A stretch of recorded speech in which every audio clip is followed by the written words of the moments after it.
السلام علیکم، میرا چینل پرنیا وائس میں آپ سب کو خوش آمدید۔ سسٹر میں آج ایک ناول کے ساتھ آپ کی حاضر خدمت ہوں۔ سسٹر، آپ سے امید کی جاتی ہے ویڈیو کو لائک کریں اور چینل کو بھی سبسکرائب کر دیں، شکریہ۔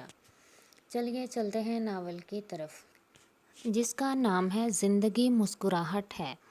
محبت پانچواں موسم ہوتا ہے جو انجانے میں آپ کے دل پر وارد ہو کر اندر کی دنیا بدل کے رکھ دیتا ہے۔ ایسا رنگ جو آپ کے وجود کو ایسا نرالا رنگ عطا کرتا ہے جو ہر موسم میں کھلتا دمکتا رہتا ہے، جس پہ موسموں کے تغیر اور تغیر کا اثر ہی نہیں ہوتا۔ ایسے ہی موسم اور رنگ سے اصفر نے مجھے متعارف کروایا، اور کروایا بھی کس وقت اور لمحے میں جب مجھے اس سے نفرت ہونا چاہیے تھی۔ محبت ہو گئی۔ ہوا کچھ یوں کہ خالدہ چچی نے میری نک چڑھی ماں کو طعنہ دے ڈالا کہ تمہاری بد زبانی اور بد کلامی کی وجہ سے تمہاری بیٹی کے لیے کبھی اچھا رشتہ نہیں آئے گا۔ آیا بھی تو کسی اندھے لولے کانے گنجے کا۔ تو ان کی انا نے اس کا جواب دینے کی ٹھانی۔ ایک جاننے والی کے توسط سے ایک ویل سیٹلڈ فیملی کے اکلوتے انگلینڈ پلٹ بیٹے کا رشتہ آ گیا، اور شومئی قسمت کے مایا انہیں دل اور جان سے بھا گئی۔ لڑکے کا مستقل انگلینڈ میں رہنے کا ارادہ تھا۔ دونوں گھروں نے باہم رضامندی سے جمعہ کے دن منگنی کی رسم کر لینے کا فیصلہ بھی کر لیا۔ سو اپنی دونوں دیورانیوں کو نیچا دکھانے کے لیے رضوانہ بیگم نے انہیں بھی مدعو کیا، لیکن کسے خبر تھی وہ ہو جائے گا جس کا دور دور تک کسی کو خیال بھی نہیں تھا۔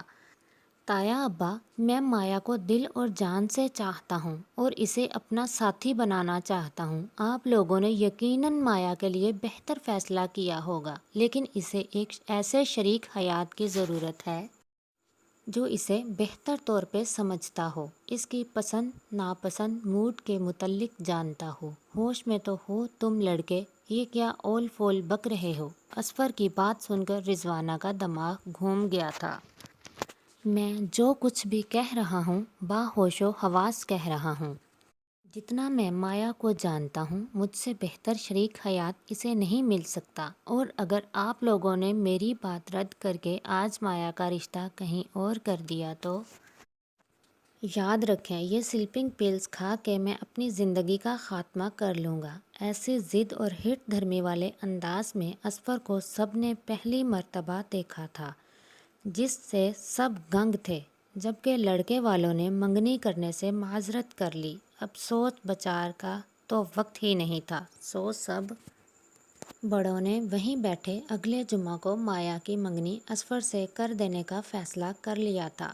شوکت رانا بھی خوش تھے کہ ان کی اکلوتی بیٹی بیاہ کر ان سے کہیں دور نہیں جائے گی، بلکہ اسی گھر میں ہی رہے گی۔ تمہارے دماغ میں یہ خناس کیوں کر سمایا کہ میرے ساتھ ہی شادی کرنی ہے؟ منگنی کے بعد جب سب ادھر ادھر کاموں میں مگن ہو گئے تو مایا نے اصفر سے پوچھا، تم نے اس دن کہا تھا تم مجھ سے نفرت کرتی ہو، اسی بات کا بدلہ لینے کے لیے؟ اصفر نے سپاٹ انداز میں دو ٹوک جواب دیا، یعنی تمہیں مجھ سے محبت کچھ نہیں تھی، بلکہ بدلے کی آگ میں اس دن وہ رشتہ توڑوایا تم نے۔ مایا کے دل کو غم کا شدید دھچکا لگا تھا، اور کاجل بھری آنکھوں میں نمی سی تیرنے لگی تھی۔ مذاق کر رہا ہوں، میں تم پہ جی جان سے مرتا ہوں۔ گھر والوں پر اگر میری دھمکی کا اثر نہ ہوتا تو سچ مچ سلیپنگ پلز کھا کر بات منوانے سے بھی ہرگز گریز نہ کرتا۔ اس نے مایا کا ہاتھ ہاتھوں میں لے کر یقین دہانی والے انداز میں کہا۔ سچ کہہ رہے ہو؟ مایا کی جان میں جان آئی تھی۔ بالکل سچ، مجھے خاندان کی عزت اور اونچی ناک بہت عزیز ہے۔ غیروں میں تمہیں بیاہ کر وہ ناک کیسے کٹوا سکتا تھا؟ کتنی بے عزتی ہوتی ہماری، سوچو جو تمہارے بے ڈنگے کاموں کے پول کے سامنے کھلتے، کتنی باتیں سننے کو ملتی ہمیں۔ تین فیملیز کی لاڈلی کو نہ گھرداری کا پتہ نہ سلیقے کرینے کا۔ خیر مجھے تو عادت ہے۔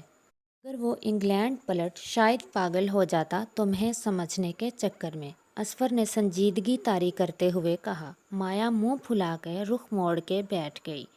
پگلی ذرا سوچو، ہم دونوں کے شادی کے بندھن میں بندھنے سے شاید جو کدورتیں اور میل برسوں سے اس گھر کے باسیوں کے دلوں میں پیمپ رہا ہے وہ ختم کرنے کا باعث بنے، خصوصاً ہماری ماؤں، چچی اور دادوں کے درمیان جو دوریاں ہیں انہیں بھی کم کرنے کا سبب بنے گی یہ شادی۔